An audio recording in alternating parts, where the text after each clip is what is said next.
In a fog-draped mansion where every creak conceals a cunning lie, Hercule Poirot's razor-sharp logic unravels a flawless crime. Grab your hot cup of tea, subscribe to the channel if you're enjoying this video. Your support means the world, and let's dive into this twisted mystery until a sinister secret slithers from the shadows, shattering his perfect deduction. Chapter 1. The mysterious invitation. The fog blankets London like a shroud on this chilly evening in 1935, curling around the gaslit streets and seeping into the corners of Whitehaven mansions, where Hercule Poirot, the celebrated Belgian detective, sits in his impeccably tidy apartment. His waxed moustache gleams under the soft glow of a crystal chandelier, and his small, precise hands cradle a steaming cup of tisane, its herbal aroma mingling with the buttery scent of fresh croissants on a porcelain plate. The world outside is hushed, but Poirot's mind is alive, his little grey cells humming with anticipation for a new challenge. It's been weeks since his last case, and the quiet has begun to feel oppressive. As he sips his drink, his valet, George, enters, with a silver tray bearing a single envelope. "Delivered by hand, sir," George says, his voice steady, but his eyebrow arched with curiosity. "No return address." The envelope is cream-coloured, heavy with quality, sealed with a crimson wax stamp bearing the symbol of a broken compass. Poirot's eyes narrow, a spark of intrigue igniting. "Most curious, George," he murmurs, slicing it open with a letter opener as sharp as his wit. Inside, a card in elegant script invites him to Blackwood Manor, a grand estate nestled in the misty hills of the English countryside, owned by Sir Reginald Hargrove, a millionaire known for his love of puzzles and theatrics. The message is brief. Your presence is requested to unravel a puzzle that defies reason. Come alone and prepare for the unexpected. No signature, just that same broken compass etched at the bottom. Poirot leans back, his fingers tapping rhythmically. A game, perhaps? Or a cry for help disguised as one? He muses aloud, a smile tugging at his lips. The great Poirot does not resist such a challenge. By morning his decision is made. He packs a small suitcase, 3 pressed suits, a silk tie, and his trusty notebook for jotting observations, then boards a train to the countryside, the locomotive's whistle cutting through the dawn. The journey is serene, with emerald hills rolling past and clouds gathering ominously on the horizon. Poirot, ever observant, sketches the broken compass symbol in his notebook, wondering if it holds the key to the mystery awaiting him. As dusk falls, Blackwood Manor comes into view, its Gothic spires piercing the stormy sky like the fingers of some ancient giant. The gravel crunches under Poirot's polished shoes as he steps from the car, greeted by Graves, the butler, a gaunt man with eyes like polished slate. "This way, Monsieur Poirot," Graves intones, leading him through oak doors into a cavernous hall adorned with tapestries and flickering candelabras. In the drawing room, the other guests await, their faces a gallery of secrets. Sir Reginald Hargrove, broad-shouldered and jovial, greets Poirot with a booming laugh, his eyes glinting with mischief. The great detective himself, "Welcome to my little game." Beside him stands Lady Evelyn, his wife, her beauty softened by a melancholic air, her hands twisting a lace handkerchief. Their son, Arthur, slouches in a corner, his artist's smock stained with paint, his gaze distant. Dr. Helena Voss, a psychologist with piercing blue eyes, nods politely, while Marcus Hale, a businessman with a too-smooth smile, extends a hand that Poirot shakes cautiously. Over cocktails, Sir Reginald raises a glass. "We're here for a weekend of wits," he declares. "But one among us hides a truth that could change everything. Monsieur Poirot, I trust you'll keep us honest." The guests laugh nervously, but Poirot senses undercurrents, stolen glances, clenched fists. Hours later, as thunder cracks the sky, a blood-curdling scream shatters the manor's calm. Poirot, roused from his room, joins the others racing to Sir Reginald's study. The door is locked, but Graves forces it open. There lies Sir Reginald, a dagger plunged into his chest, his eyes wide in eternal surprise. The window is shut, the bolts secure, and the rain-soaked ground outside shows no footprints. A note on the desk, in Sir Reginald's handwriting, confesses to financial ruin and despair. "Suicide," Dr. Voss whispers, but Poirot kneels beside the body, his fingers brushing the paper. "Non, non," he says softly. "This is no suicide. The logic, it betrays itself." The room's stillness, the note's precision, the absence of struggle, all scream of a staged scene. Yet how could a murderer enter and leave a locked room? As the guests murmur in shock, Poirot rises, his mind a whirlwind of questions. The chapter closes with him staring at the broken compass symbol on the invitation, now tucked in his pocket, sensing it ties to the heart of this enigma. The stage is set for Chapter 2, where the detective's probing begins to unravel the manor's hidden truths. Chapter 2. Shadows of Suspicions. The morning after the grim discovery, Blackwood Manor feels like a house holding its breath. Hercule Poirot stands in the grand dining hall, his sharp eyes scanning the faces of the gathered guests as they sip tea with unsteady hands. The air is thick with unease, the storm outside still raging, trapping everyone within the manor's stone walls. Poirot, ever composed, adjusts his tie and begins his interrogations, determined to pierce the veil of this impossible crime. He starts with Lady Evelyn, whose pale face and trembling fingers betray more than grief.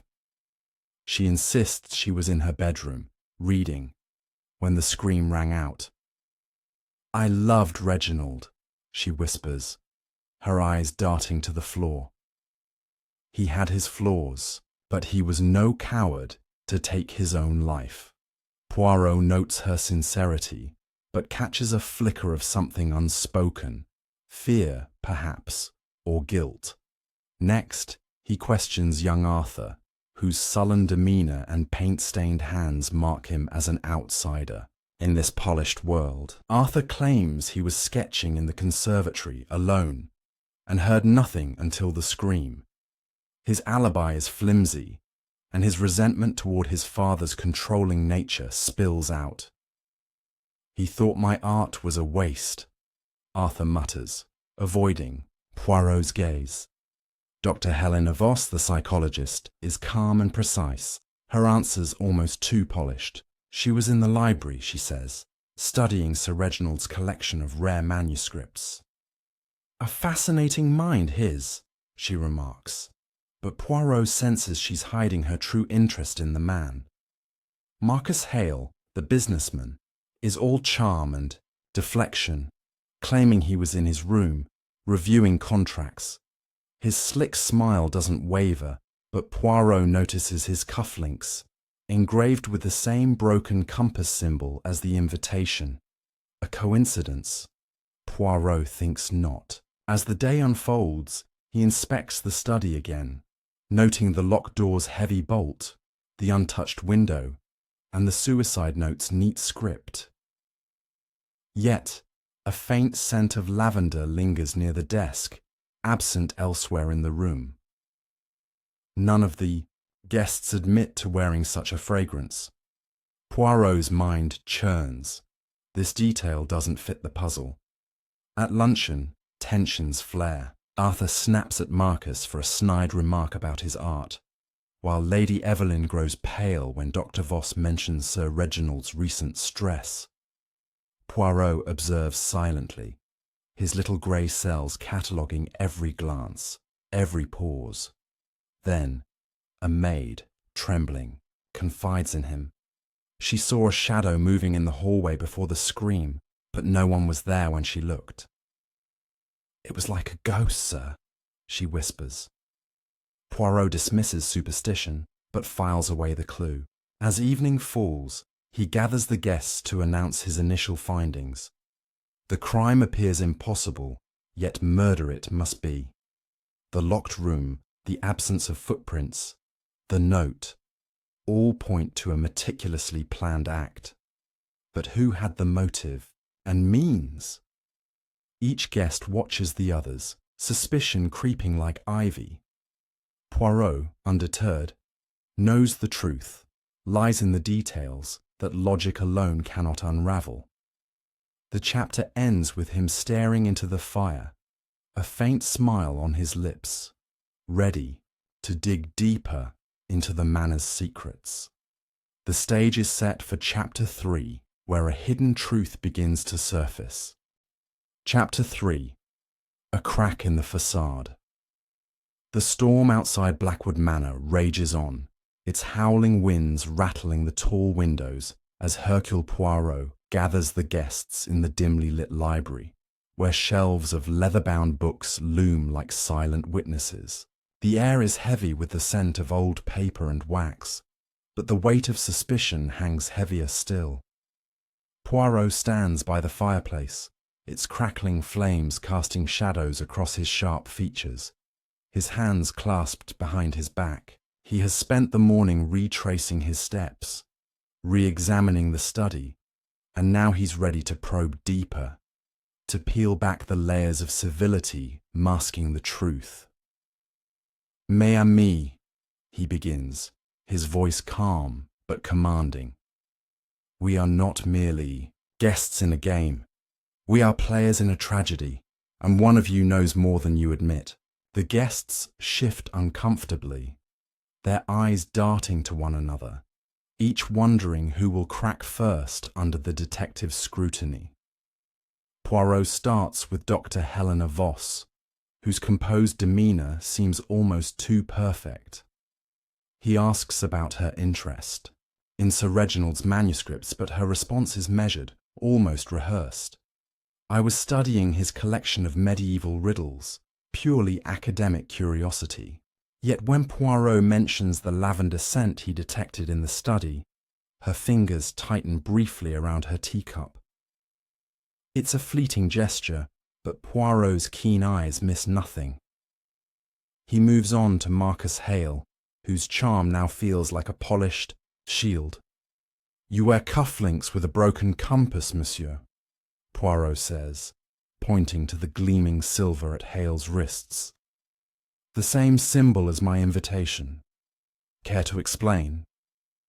Hale laughs, too quickly, claiming it's a family heirloom, but his voice wavers and Poirot notes the beads of sweat on his brow. Lady Evelyn, meanwhile, grows paler with each question, her claim of being in her room reading now sounding hollow, as Poirot presses her on her husband's recent behaviour. "He was distracted," she admits, her voice barely above a whisper. "He spoke of debts, but never despair." Arthur, the brooding son, bristles when asked about his whereabouts again, snapping that he was sketching alone and has no proof otherwise. His anger feels raw, but Poirot wonders if it masks something deeper, grief or perhaps guilt. As the interrogations continue, a new clue emerges.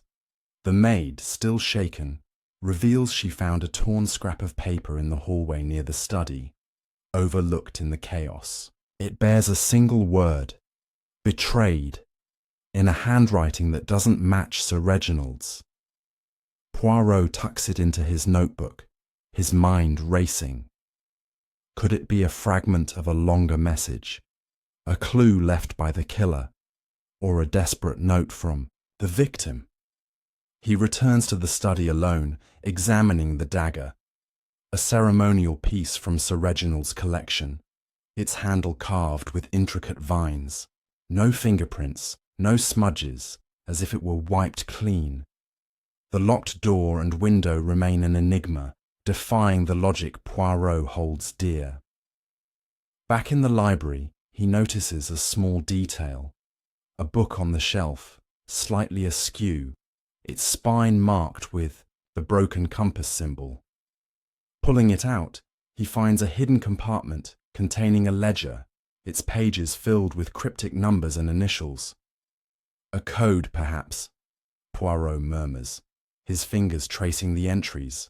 The ledger suggests Sir Reginald was entangled in financial dealings far shadier than mere debts, possibly linked to one of the guests.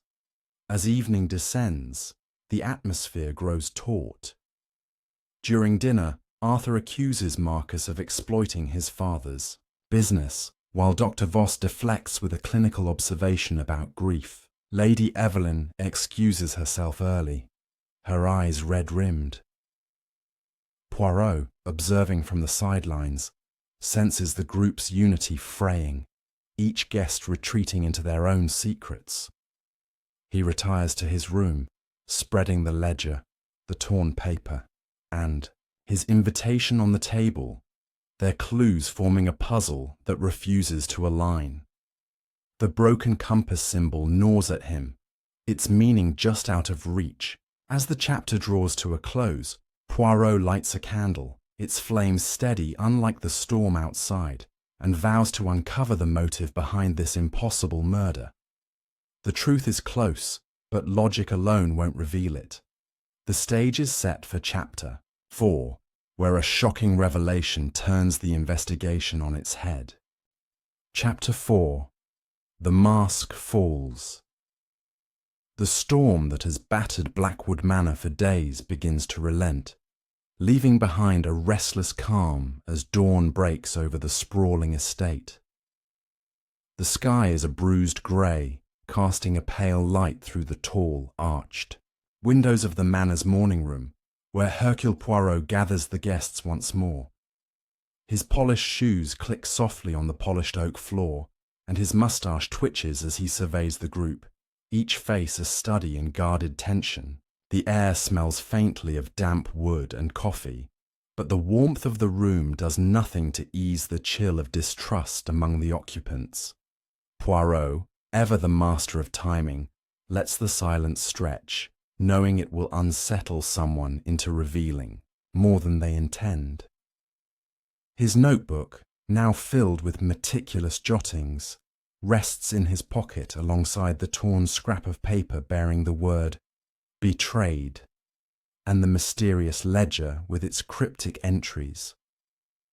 Today, he senses, the facade of civility will crack wide open. Poirot begins by addressing the group collectively, his voice clear and deliberate. Mes amis, the truth is like a shadow. It moves when the light shifts. We must change our perspective to see it clearly. He holds up the ledger, its leather cover worn but embossed with the now familiar broken compass symbol. This, I believe, holds the key to Sir Reginald's fate. But who among you knows its secrets? The guests exchange glances, their expressions ranging from confusion to barely concealed panic. Lady Evelyn's hands tremble as she clutches her shawl, her eyes fixed on the ledger as if it were a venomous snake. Arthur, slouched in an armchair, glares at the floor, his jaw tight. Dr. Helena Voss, sitting primly with her hands folded, tilts her head as if analysing Poirot himself, while Marcus Hale leans back with a forced smile, his fingers drumming on the armrest. The butler, Graves, hovers at the edge of the room, his stern face unreadable, but his posture rigid. Poirot decides to press Marcus first, sensing the businessman's polished exterior hides a deeper connection to the ledger. Monsieur Hale, he says, stepping closer, your cufflinks bear the broken compass, a symbol tied to this mystery.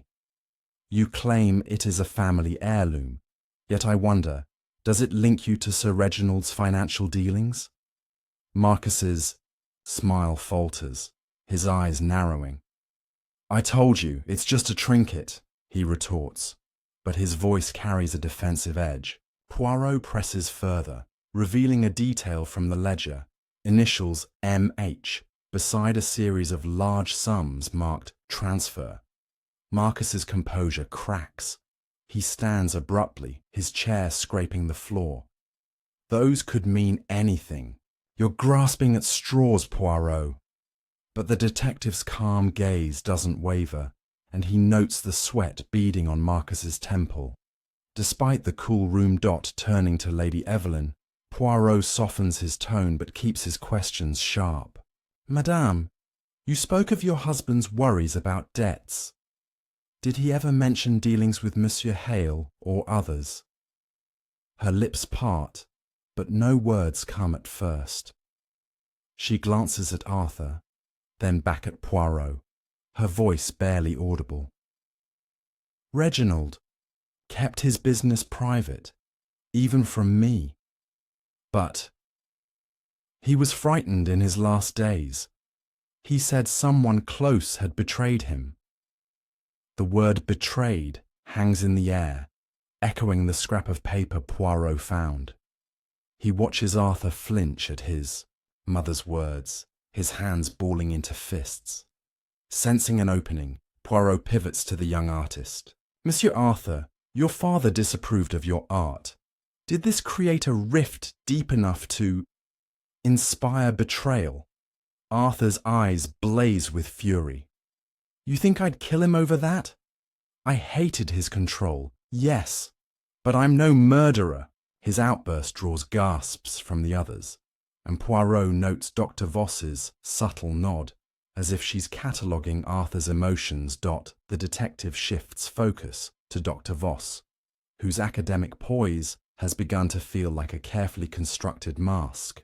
Doctor, your interest in Sir Reginald's manuscripts seems selective. Were you searching for something specific, perhaps tied to this ledger? She meets his gaze with cool confidence. I study human behaviour, Monsieur Poirot. Sir Reginald's collection offered insight into his mind, nothing more. But Poirot recalls the lavender scent in the study, and now, standing closer, he detects a faint trace of it on her. Curious, he says, almost to himself, that a scent found at the crime scene lingers near you. Dr. Voss's smile tightens, but she offers no reply, only a slight tilt of her head. As the morning progresses, Poirot takes a solitary walk through the manor's grounds, the damp grass soaking the hem of his trousers. He needs space to think, to let his little grey cells align the fragments.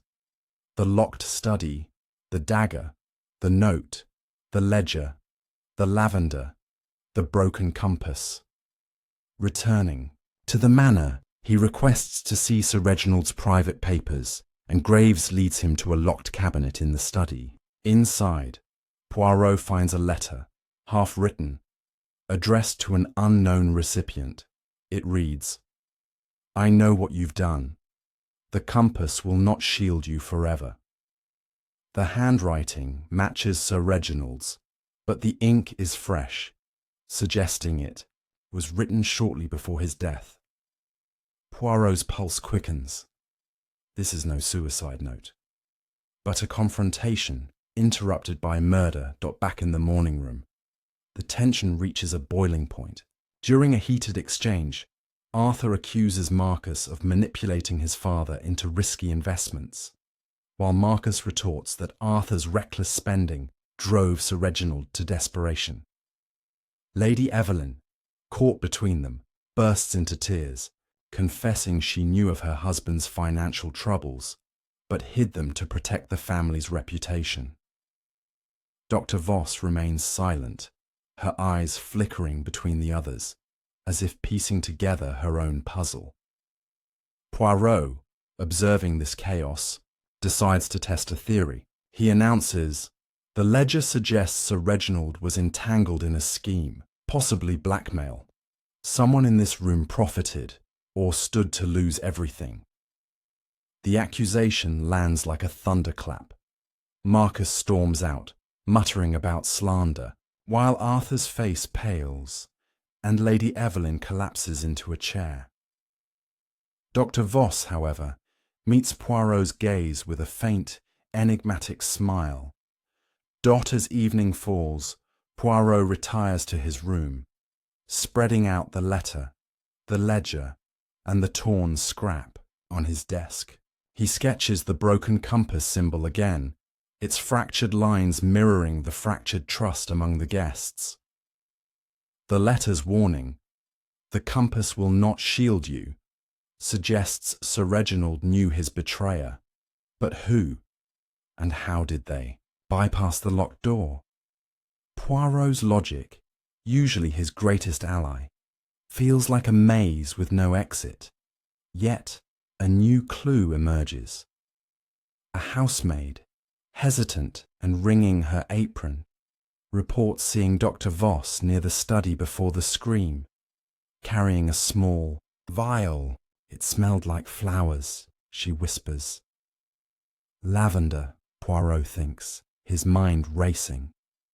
The chapter closes with him staring out at the darkening sky, the pieces of the puzzle swirling but not yet connecting. The truth is tantalizingly close, but it hides behind a veil of deception. The stage is set for Chapter 5, where an unexpected ally offers a vital clue. Chapter 5. The Whisper of an Ally. The morning sun struggles through the heavy clouds over Blackwood Manor, casting a weak glow across the estate's manicured lawns, now sodden from days of rain. Hercule Poirot, ever fastidious, adjusts his cufflinks. As he stands in the manor's conservatory, its glass walls fogged with condensation. The air is thick with the scent of damp earth and blooming orchids, a stark contrast to the mounting dread within the house. Poirot's notebook, now a tapestry of clues and questions, weighs heavily in his pocket. The letter accusing someone of betrayal, the ledger's cryptic entries, the lavender scent, and the broken compass symbol swirl in his mind, each a piece of a puzzle that refuses to snap into place. Today, he hopes, an unexpected ally will shift the balance. Poirot's attention is drawn to the conservatory's far corner, where the young housemaid, Clara, tends to a wilting fern. Her nervous demeanour from the previous day, when she mentioned seeing Dr. Voss with a vial, lingers in his memory. He approaches her quietly, his voice gentle, but probing. "Mademoiselle Clara, you spoke of a vial and a floral scent. Tell me, what else did you see that night?"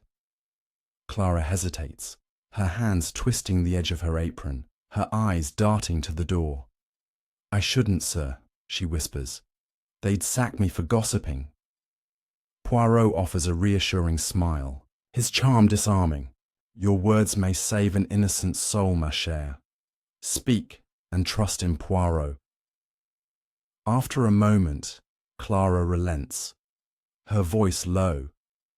She saw Dr. Voss not only near the study, but slipping into a side corridor moments before the scream, her movements furtive, as if hiding from someone.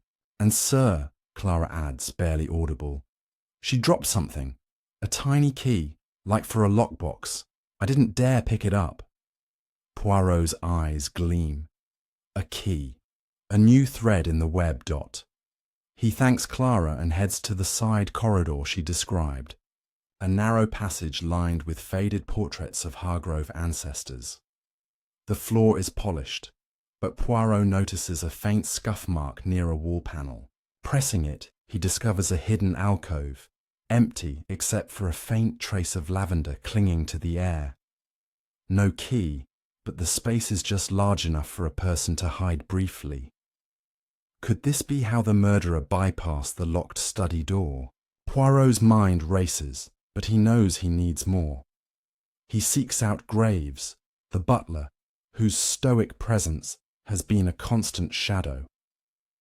"Monsieur Graves," Poirot says, "this manor holds secrets in its walls. Have you seen a small key, perhaps lost recently?" Graves's expression remains impassive, but his eyes flicker. "No, sir. But Sir Reginald kept a lockbox in his study. Only he had the key." Poirot nods, filing away this detail. The lockbox, unopened in the study, could hold answers. Returning to the guests. Poirot observes them at breakfast in the dining hall, where the clink of silverware is the only sound breaking the tense silence. Lady Evelyn picks at her food, her eyes red from sleeplessness. Arthur sketches furiously in a notebook, ignoring the others. Dr. Voss maintains her calm facade, but Poirot notices her glance at him, wary and calculating. Marcus Hale, meanwhile, is absent, claiming a headache. Poirot decides to confront Dr. Voss directly. "Doctor," he says, joining her at the table, "a witness saw you near the study with a vial before the tragedy. Care to explain?" Her composure holds, but her fingers tighten around her fork.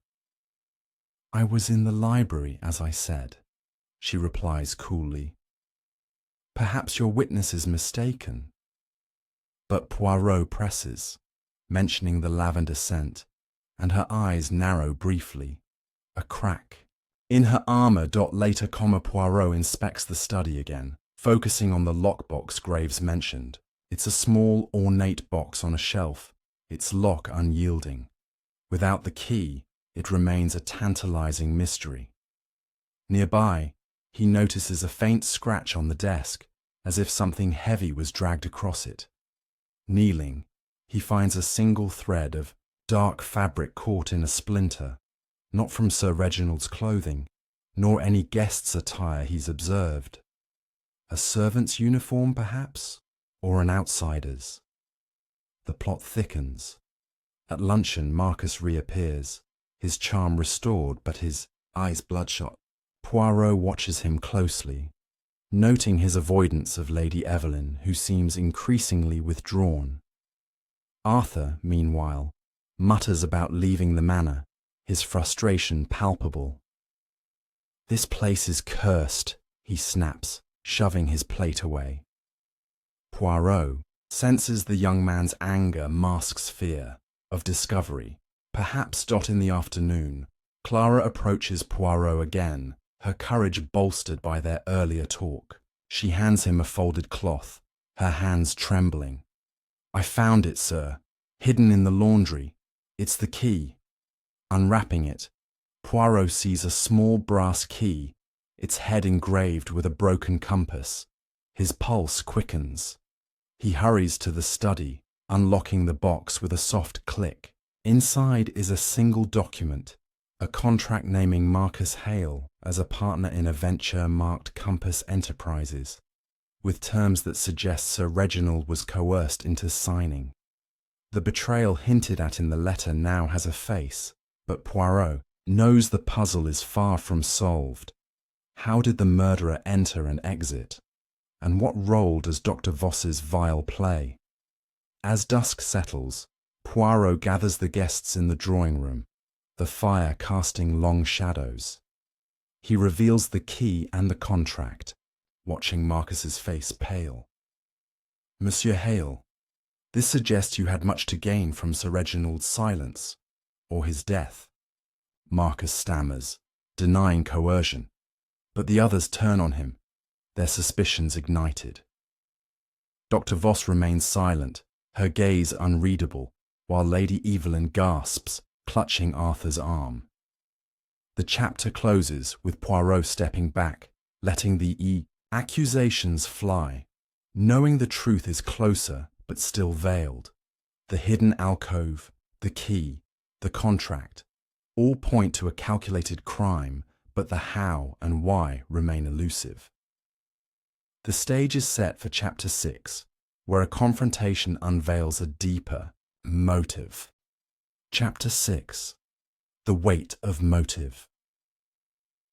The atmosphere in Blackwood Manor grows heavier with each passing hour, as if the walls themselves are closing in on the secrets they hold. It's late afternoon, and the pale sunlight filtering through the drawing room's velvet curtains does little to warm the chill of suspicion among the guests. Hercule Poirot stands near a towering grandfather clock, its steady ticking a stark reminder that time is narrowing for the truth to surface. His sharp eyes, framed by his immaculate moustache, scan the room, where the guests sit in uneasy silence, their earlier accusations against Marcus Hale still echoing. The contract from the lockbox, implicating Marcus in a dubious venture called Compass Enterprises, lies on the table before them, its broken compass logo a silent taunt. Poirot's notebook, now thick with observations, rests in his hand, alongside the small brass key and the thread of dark fabric, clues that point to a calculated crime but refuse to form a complete picture. Today, he aims to uncover the motive that binds these fragments together. Poirot begins by addressing Marcus directly, his voice calm but cutting. Monsieur Hale, this contract suggests Sir Reginald was pressured into a deal that risked his fortune. What hold did you have over him? Marcus, his usual charm fraying, leans forward, his hands gripping the arms of his chair. It was business, Poirot, nothing sinister. Reginald wanted quick profits, and I offered away. He signed willingly. But his voice cracks, and Poirot notices Lady Evelyn's sharp intake of breath. Turning to her, he softens his tone. Madame, you knew of your husband's fears. Did he ever speak of Marcus or this Compass Enterprises? Lady Evelyn's eyes well with tears, her voice trembling. He mentioned a mistake, a deal, gone wrong. He said it could ruin us, but he wouldn't name names. I begged him to explain, but he refused. Her words hang heavy, and Poirot senses she's holding back, perhaps to protect someone, or herself.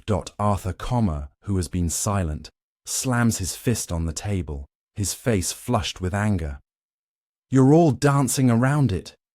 Marcus bled my father, dry, and now he's playing innocent. His outburst draws a glare from Marcus, who snaps back. Watch your tongue, boy. You know nothing of your father's choices. The tension spikes, and Dr. Voss interjects with clinical calm. Gentlemen, anger clouds judgment. Let's focus on facts. Poirot, intrigued by her composure, turns to her. Doctor, you observed Sir Reginald closely. Did his behaviour suggest blackmail, or perhaps fear of exposure? Dr. Voss hesitates, her fingers brushing a silver bracelet. He was anxious, yes, but I attributed it to financial strain. People often hide their weaknesses. Monsieur Poirot. Her answer is smooth, but Poirot catches a fleeting glance toward Marcus, a hint of collusion. Seeking to test his theory.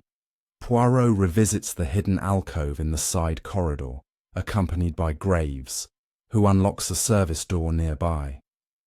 The alcove, barely large enough for a person, smells faintly of lavender, reinforcing Poirot's suspicion of Dr. Voss's presence there. He examines the walls, finding a faint seam suggesting a concealed panel. Pressing it reveals a narrow passage leading to the study's outer wall. Not a direct entry, but close enough for someone to slip in and out unnoticed if they knew the manor's secrets. Mon Dieu, Poirot murmurs. A house with such passages is a murderer's dream. He questions Graves about the manor's layout, and the butler admits, reluctantly, that Sir Reginald often used hidden routes for private meetings. He valued discretion, sir, Graves says, his voice tight. Poirot wonders if the butler knows more than he lets on. Returning to the guests, Poirot shifts tactics, focusing on the dark fabric thread found in the study. He holds it up, its coarse texture glinting in the light. This does not match any guest's attire nor Sir Reginald's. Could it belong to someone else in the manor? The question unsettles Clara, the housemaid, who lingers at the room's edge, her eyes wide. She approaches Poirot later, whispering, "Sir, I've seen that fabric before. It's like the groundskeeper's coat, Mr. Tobin. He was near the manor that night, fixing a gate in the rain." Poirot's pulse quickens. A groundskeeper, unnoticed by the guests, could move freely without suspicion. He seeks out Tobin, a grizzled man with weathered hands, who claims he was outside all evening, far from the study. But his coat, hanging in a shed, is missing a patch, and its fabric matches the thread perfectly. Tobin's eyes dart nervously when Poirot mentions the study, but he insists, "I fix gates, not plots, sir." At dinner, the mood is grim, the clatter of cutlery barely masking the strain. Poirot drops a calculated bombshell. The contract and the passage suggest Sir Reginald was killed to silence his knowledge of a scheme. But who stood to lose the most if he spoke? Marcus pales, but Dr. Voss speaks up, her voice steady. "You assume too much, Monsieur Poirot. Sir Reginald's death could benefit many. Creditors, rivals, even family." Her words sting Lady Evelyn, who rises and flees the room, Arthur following. Poirot watches Dr. Voss closely, suspecting she's deflecting attention from herself. Later, he finds Arthur consoling his mother in the conservatory, their whispers heated. Eavesdropping, he hears Lady Evelyn murmur, "If they find out about the letters, we're finished." Letters. Poirot's mind races. Another clue, hidden in plain sight. As night falls, Poirot retreats to his room, spreading his clues across the desk. The contract, the key, the thread, the letter accusing betrayal. He sketches the manor's layout, marking the hidden passage and the study's locked door. The groundskeeper's involvement is plausible, but the motive remains murky. Was Tobin hired to act, or is he a scapegoat? And what of Dr. Voss's vial and lavender scent? The broken compass symbol ties it all together, but its meaning eludes him. The chapter closes with Poirot gazing at the starry sky through his window, his little grey cells buzzing. The motive is taking shape. A web of greed, fear, and betrayal. But the killer's identity remains a shadow. The stage is set for Chapter 7, where a hidden letter reveals a devastating secret. Chapter 7. The Hidden Letters. The dawn light creeps into Blackwood Manor, painting the stone walls with a soft golden hue, but the warmth does nothing to dispel the chill of secrets that permeate the air. Hercule Poirot, impeccably dressed despite the early hour, stands in the manor's upper hallway, his keen eyes fixed on a faded tapestry depicting a hunt. The overheard whisper from Lady Evelyn about letters has set his little grey cells ablaze, and he suspects the manor holds yet another hidden compartment. His notebook, now a dense chronicle of clues, the contract, the brass key, the dark fabric thread, the lavender scent, and the broken compass symbol, feels like a map too, a truth just out of reach. The hidden passage to the study and the groundskeeper Tobin's suspicious coat have deepened the mystery, but Poirot knows the letters Lady Evelyn fears could unlock the killer's motive. Today, he is determined to find them. Poirot begins his Search in Sir Reginald's private quarters, a grand suite untouched since the murder. The room is a study in opulence, with mahogany furniture, a four-poster bed draped in velvet, and a writing desk cluttered with papers. He examines the desk, its drawers yielding nothing but mundane receipts and invitations. But a loose floorboard beneath the rug catches his attention, creaking under his weight. Kneeling, he pries it open, revealing a small cache of letters tied with a black ribbon. The envelopes bear no names, only the broken compass symbol, and the handwriting matches the half-written letter from the study. The compass will not shield you. Poirot's pulse quickens as he reads the first letter, a scathing note from Sir Reginald to an unnamed recipient, accusing them of extortion and threatening exposure. "You think your clever tricks will ruin me," it reads, "but I will see you unmasked." The others are similar, each more desperate, hinting at a blackmail scheme that pushed Sir Reginald to the edge. One mentions a silent partner who betrayed him, and Poirot wonders if this points to Marcus Hale or someone closer. Armed with this discovery, Poirot gathers the guests in the morning room, where the clink of teacups is drowned by the weight of his presence. He holds up the bundle of letters, watching their faces for reactions. "These," he says, his voice steady, "reveal Sir Reginald's battle against a blackmailer. Someone in this room, or nearby, knew his secrets and used them." Lady Evelyn gasps, her hands flying to her mouth, while Arthur's eyes narrow, his fingers gripping his sketchbook. Dr. Voss remains composed, but her posture stiffens, and Marcus Hale's forced laugh rings hollow. "This is absurd," Marcus says, rising. "You're spinning tales from nothing."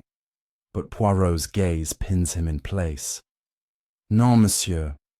These letters speak of betrayal, and the broken compass ties them to you." Marcus pales but stays silent, his fingers twitching. Poirot turns to Lady Evelyn, his tone gentle but probing. "Madame, you spoke of letters last night. Were these what you feared?" Her eyes well with tears, and she nods, her voice breaking. "I found one in Reginald's desk weeks ago. He was frantic, said someone was bleeding him dry. I thought it was my fault for urging him to invest with Marcus." Her confession draws a sharp look from Arthur, who mutters, "You should have told me." Poirot senses a deeper, family rift, but presses on, asking Dr. Voss about her psychological insights. "Did Sir Reginald confide in you about blackmail?" he asks. She shakes her head, her voice cool. "He was guarded, but his stress was evident. I assumed it was business, not personal." Yet Poirot notes her bracelet again, its clasp shaped like a tiny compass, and wonders if her detachment is a mask. Seeking more answers, Poirot confronts the groundskeeper, Tobin, in the garden shed, where tools gleam in the dim light. "Monsieur, Tobin, your coat matches a thread from the study. Were you there that night?" Tobin's weathered face hardens, his hands gripping a rake. "I told you, I was fixing the gate. I don't sneak into studies." But Poirot notices a fresh cut on Tobin's hand, poorly bandaged, and recalls the scratch on the desk. "A wound, from a struggle perhaps," he suggests. Tobin flushes, claiming he cut himself on a tool, but his eyes avoid Poirot's. Returning to the manor, Poirot examines the hidden passage again, finding a tiny smear of blood on the alcove's edge. 2. Small for the murder, but fresh enough to be recent. Could Tobin have been an accomplice slipping through the passage? At luncheon, the guests are subdued, their appetites gone. Arthur sketches obsessively, his drawings now dark and chaotic, while Lady Evelyn stares into her tea, lost in thought. Marcus avoids Poirot's gaze, and Dr. Voss engages Clara in quiet conversation, her eyes flicking toward the detective. Poirot, sensing her scrutiny, decides to test her. He mentions the blood in the alcove, watching her reaction. Her face remains impassive, but her hand brushes her bracelet, a nervous tick. Later, Clara approaches Poirot in the hallway, her voice a whisper. "Sir, I overheard Dr. Voss talking to someone on the telephone before the murder. She said, 'It's done. He won't talk.' I didn't think much of it then, but..." Poirot nods, his mind racing. Was Dr. Voss orchestrating the blackmail, or merely a witness? As evening settles, Poirot retreats to his room, spreading the letters across his desk beside the contract and the key.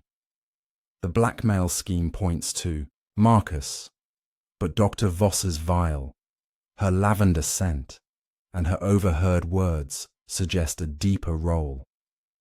Tobin's cut and the blood smear hint at a physical act, but the locked study remains a riddle.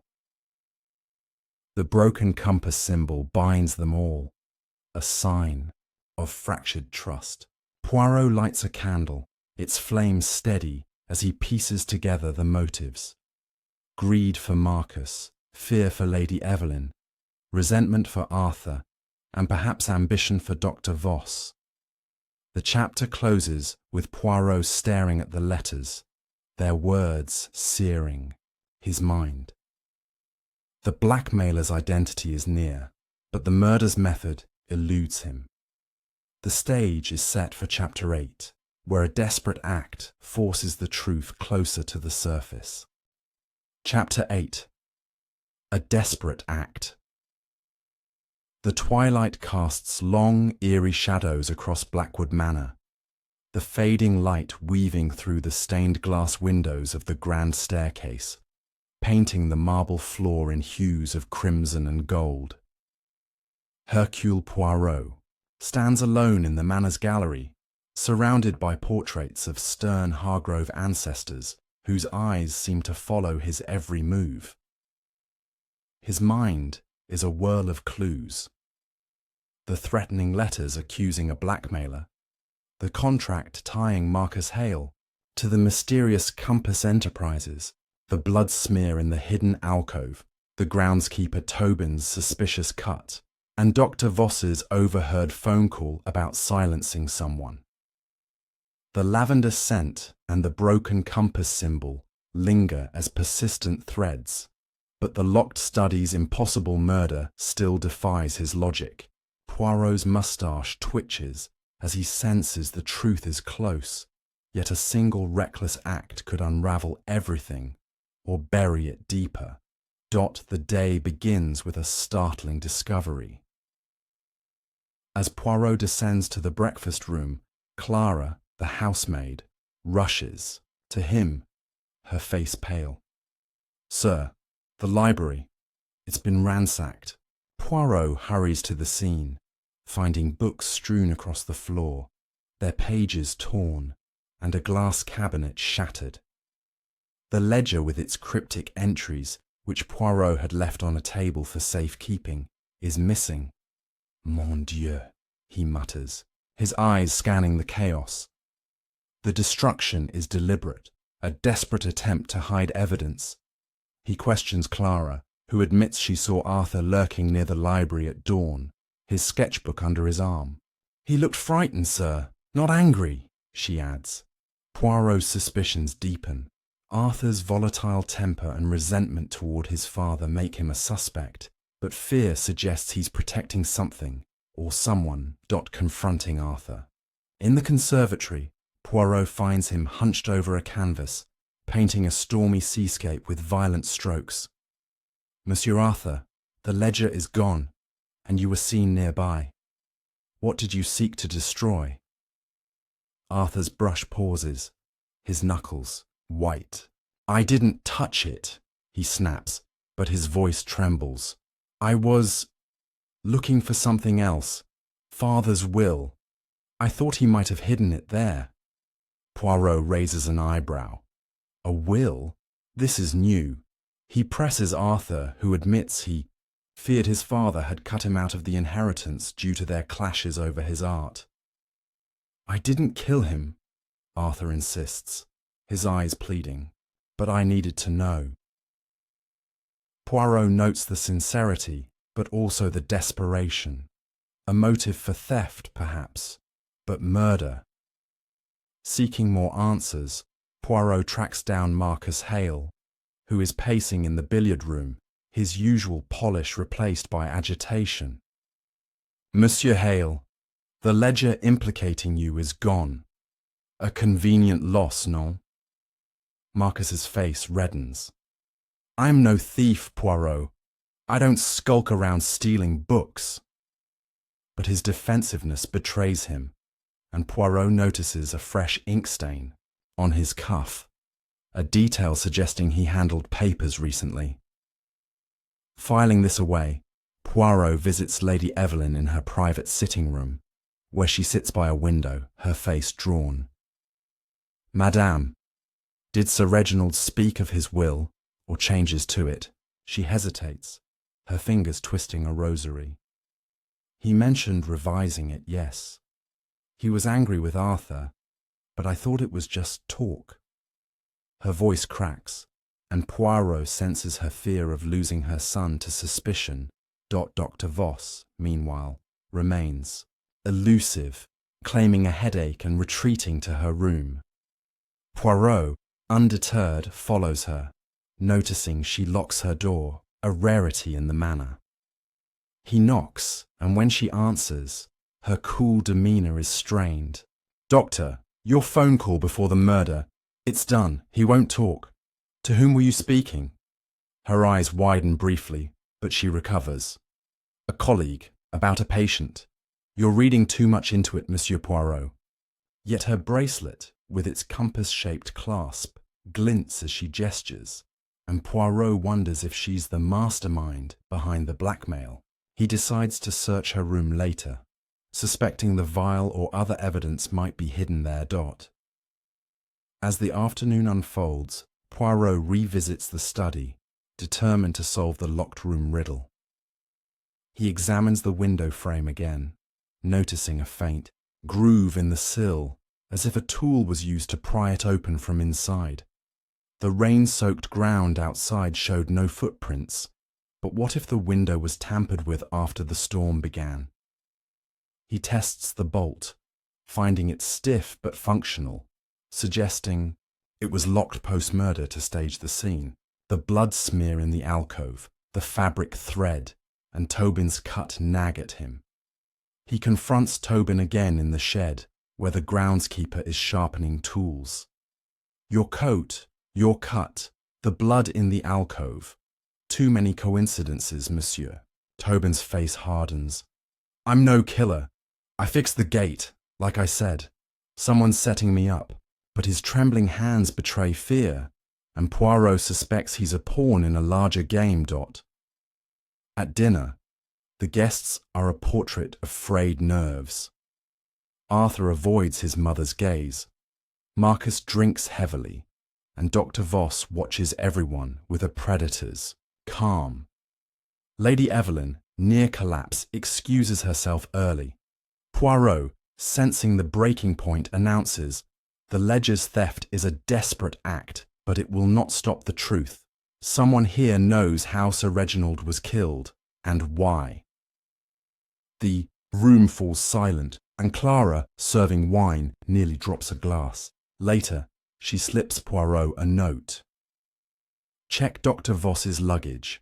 I saw her hide something. Poirot sneaks into Voss's room, finding a locked valise under her bed. Using a hairpin, he opens it, revealing a vial of lavender oil and a crumpled letter in Sir Reginald's handwriting, addressed to her. Your threats end now, or I expose you. The blackmailer's identity is crystallizing, but the murder's method remains a shadow. The chapter closes with Poirot in his room, the vial and letter on his desk beside the other clues. The broken compass symbol ties Voss to the scheme. But the locked study and Tobin's role elude him. Logic bends under the weight of deception, and he knows one final push is needed. The stage is set for Chapter 9, where a confrontation in the manor's heart forces a confession. Chapter 9. The Confrontation. The air in Blackwood Manor feels charged, as if the walls themselves brace for the storm about to break within. It's early evening, and the grand dining hall glows under the flicker of a chandelier, its crystal prisms scattering light across the polished table where the guests sit, their faces taut with dread. Hercule Poirot stands at the head of the table, his small frame commanding the room, his moustache perfectly symmetrical despite the chaos of the investigation. His notebook, now a labyrinth of notes on the threatening letters, the stolen ledger, the lavender-scented vial, the blood smear, the fabric thread, and the broken compass symbol, rests closed in his hand. The discovery of Dr. Voss's valise, containing a letter from Sir Reginald accusing her of threats, has sharpened his focus. The locked study's mystery persists, but Poirot senses the killer's mask is slipping. Tonight, he will force a confession, using the weight of truth to crack the facade. Poirot begins with a calculated pause, letting the clink of wine glasses fade into silence. Mes amis, he says, his voice low but piercing, we stand at the precipice of truth. Sir Reginald was murdered. Murdered, not by his own hand, but by a cunning mind. The clues, letters, a contract, a vial, a hidden passage, point to a web of blackmail and betrayal. Tonight the web unravels. The guests freeze, their eyes locked on him. Lady Evelyn's hands tremble, Arthur's jaw clenches, Marcus hails, fingers tighten around his glass, and Dr. Helena Voss's calm facade wavers, her gaze sharp. Graves, the butler, stands by the door, his stern face betraying a flicker of unease. Poirot turns to Dr. Voss, holding up the vial of lavender oil from her valise. Doctor, this was found among your belongings, along with a letter from Sir Reginald accusing you of blackmail. The lavender scent was in the study, near the body. Explain. Voss's composure cracks, her voice tight. I used lavender oil for relaxation. The letter was a misunderstanding. He was unstable, paranoid. But her eyes dart to Marcus, and Poirot seizes the moment. Monsieur Hale, the contract of Compass Enterprises suggests you profited from Sir Reginald's ruin. Did you conspire with Dr. Voss to silence him? Marcus slams his glass down, his face flushed. This is slander. I signed a deal. Yes, but I didn't kill him. His voice shakes, and Poirot notes the sweat on his brow. Turning to Arthur. Poirot softens his tone. Monsieur Arthur, your father's will troubled you. Did you steal the ledger to hide your disinheritance, or something more? Arthur stands, his chair scraping. I told you I didn't touch it. I loved him, even if he didn't understand me. His voice breaks, and Lady Evelyn reaches for his hand, her eyes pleading with Poirot. He's no killer, she whispers. Please leave him be. Poirot nods but presses on, addressing the group. The hidden passage near the study allowed the killer to enter and leave, locking the door behind. The blood smear and fabric thread suggest a struggle, yet the groundskeeper, Tobin, claims innocence. Someone here knows the truth. To heighten the pressure, Poirot reveals the letter from Voss's valise, reading aloud. Your threats end now, or I expose you. This was no misunderstanding, Doctor. Sir Reginald knew you blackmailed him. Perhaps with Marcus's aid. Voss rises, her voice icy. You have no proof. That letter could mean anything. But Clara, hovering nearby, gasps softly, and Poirot catches her eye. She nods, confirming her story about Voss's phone call. It's done. He won't talk. Poirot turns to the group, his voice rising. The broken compass symbol unites. You all. Blackmail, greed, fear. But the locked room betrays the killer. Who used the passage? Who wielded the dagger? The room erupts. Marcus accuses Voss of manipulating him, claiming she coerced him into the Compass Enterprises deal. Voss retorts that Marcus was greedy, not coerced. Arthur shouts that they're both lying, while Lady Evelyn sobs, begging for peace. Suddenly, Graves steps forward, his voice steady but strained. Monsieur Poirot, I must speak. I saw Dr. Voss in the corridor that night, near the hidden passage. She carried a small bag, and I heard a clink, like metal. Voss's face pales, and Poirot seizes the moment. A bag with the dagger, perhaps, or the key to the lockbox. Voss denies it, but her hands trembled up. Poirot paces, piecing it aloud.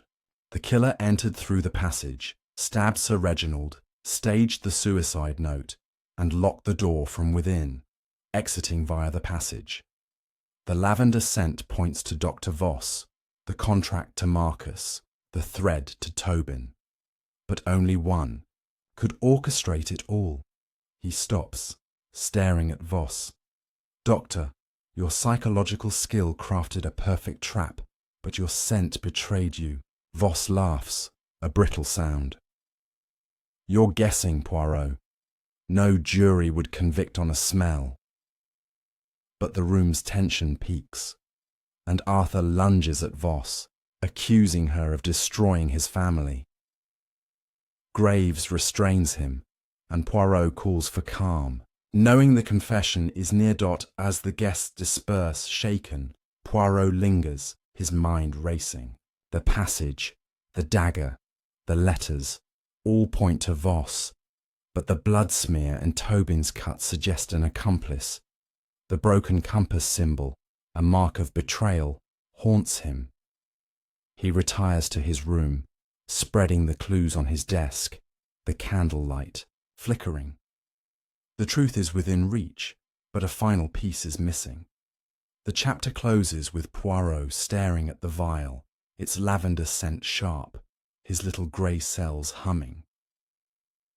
The stage is set for chapter 10, where the killer's mask falls, completely revealing the heart of the crime. Chapter 10. The Truth Unveiled.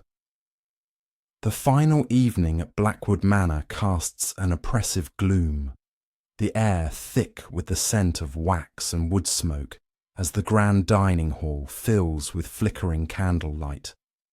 Hercule Poirot stands at the head of the long oak table, his small stature radiating authority, his moustache immaculate despite the weight of the investigation.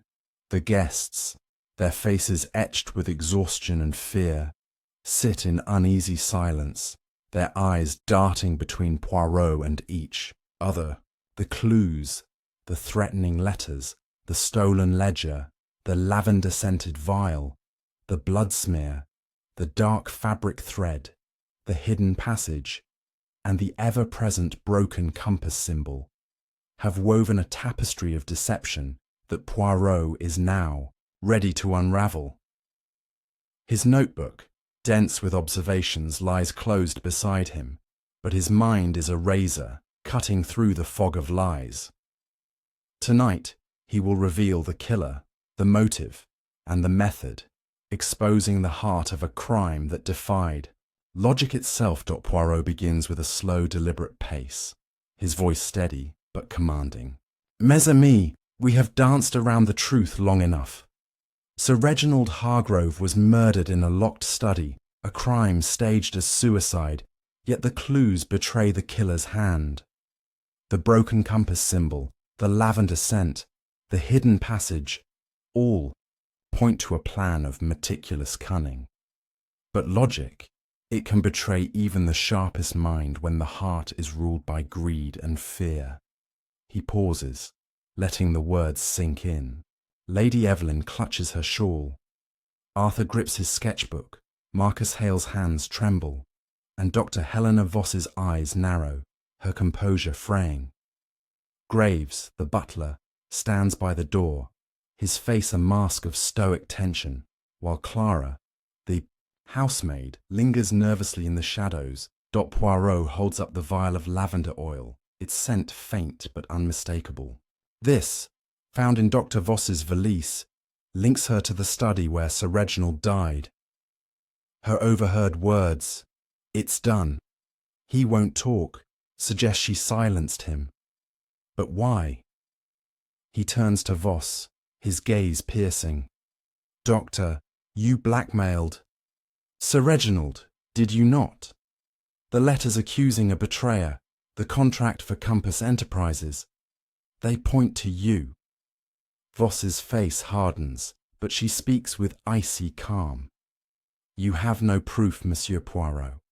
A scent and a letter mean nothing." Poirot smiles faintly, undeterred, and produces the letter from her valise. This, in Sir Reginald's hand, accuses you of threats. You preyed on his secrets, perhaps his financial missteps, to extort him. Voss's bracelet, with its compass, clasp glints as she shifts, and Poirot notes her unease. He pivots to Marcus Hale, whose polished charm has dissolved into nervous twitches. "Monsieur Hale, the contract ties you to Compass Enterprises, a venture that drained Sir Reginald's fortune. You were complicit, non? A partner in Dr. Voss's scheme." Marcus leaps to his feet, his voice shrill. "I was a businessman, not a blackmailer. Reginald knew the risks." But Poirot raises a hand, silencing him.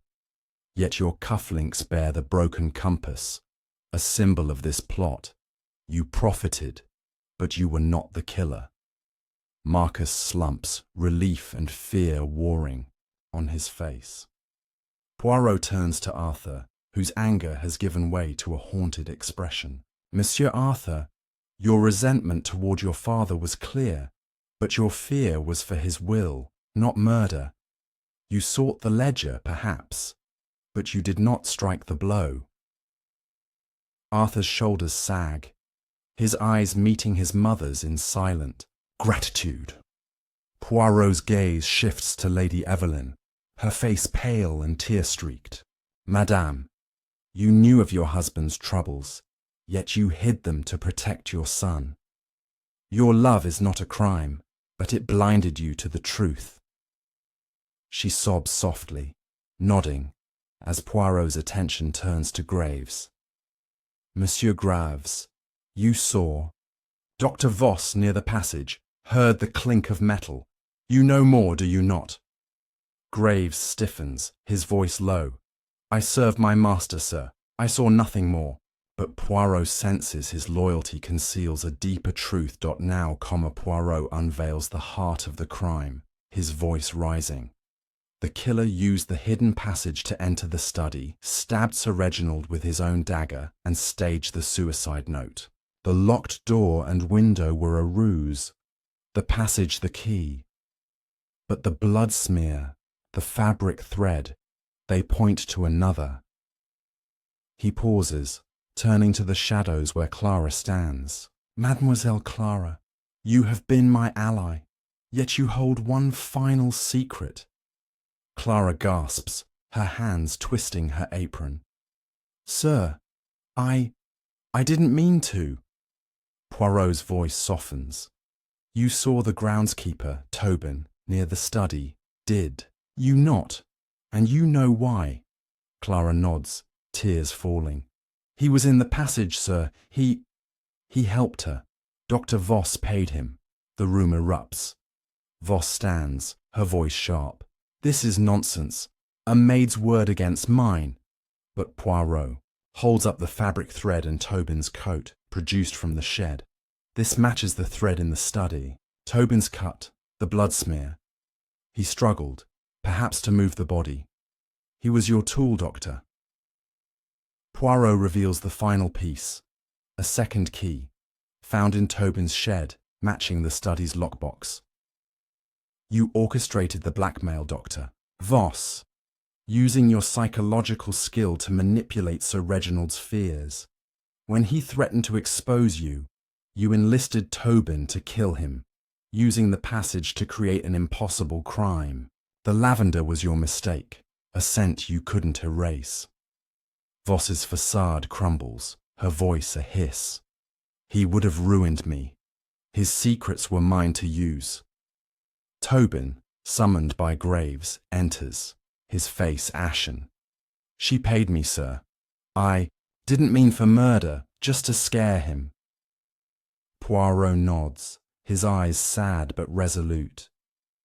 You both betrayed logic, and logic betrayed you. He explains the method. Voss provided the dagger. Tobin entered via the passage, stabbed Sir Reginald, and locked the door from within, exiting through the alcove. The note was forged by Voss, using her study of Sir Reginald's writing. The broken compass was their shared symbol of deceit, a mark of their pact. As the guests reel, Poirot calls for the authorities, who arrive to arrest Voss and Tobin. Lady Evelyn and Arthur embrace, their family fractured but free of suspicion. Marcus, shaken, vows to dissolve Compass Enterprises. The chapter and the mystery closes with Poirot standing alone in the study, the broken compass invitation in his hand, its symbol now a relic of a solved crime.